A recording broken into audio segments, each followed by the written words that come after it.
गुलशेर पालारी साहब, नवाज़ चाचा नवाज़, चाचा शाहू, असांजो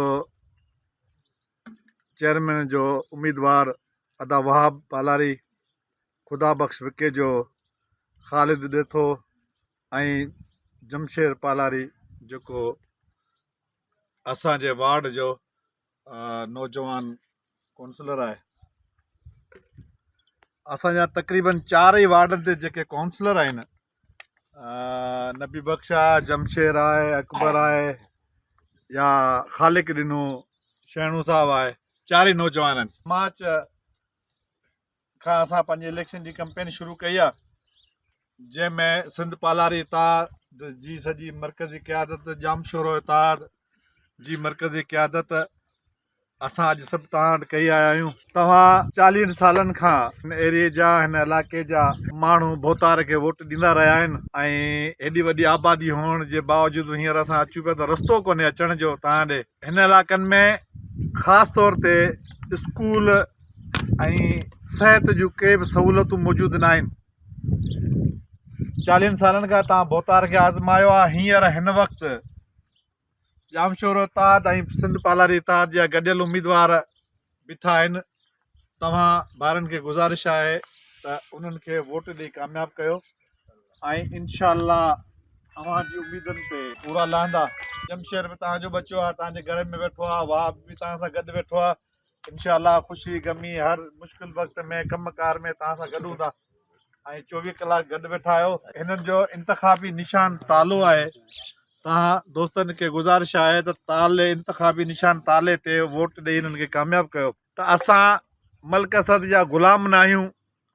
असां इहो ॿुधाइणु चाहियूं था खेसि त ग़ुलामी वारो दौरु ख़तमु थी वियो आहे। हींअर हर माण्हू शऊर रखे थो, हर माण्हू खे पंहिंजे हक़नि जी ख़बर आहे, पंहिंजे हक़नि जी हासिलात कीअं थिए उन जी ख़बर आहे। त उथी पियो, मुड़ुसु माण्हू थियो, पंहिंजे हक़नि जे लाइ विढ़ो, पंहिंजे बचनि जे मुस्तक़बिल जे लाइ विढ़ो, उनजी तालीम जे लाइ आवाज़ु उथारियो, उनजी सिहत जे लाइ आवाज़ु उथारियो, पाणीअ जे लाइ आवाज़ु उथारियो। असां सभु जामशोरो इताद, सिंध पालारी इताद तव्हां दोस्तनि सां गॾु आहियूं ऐं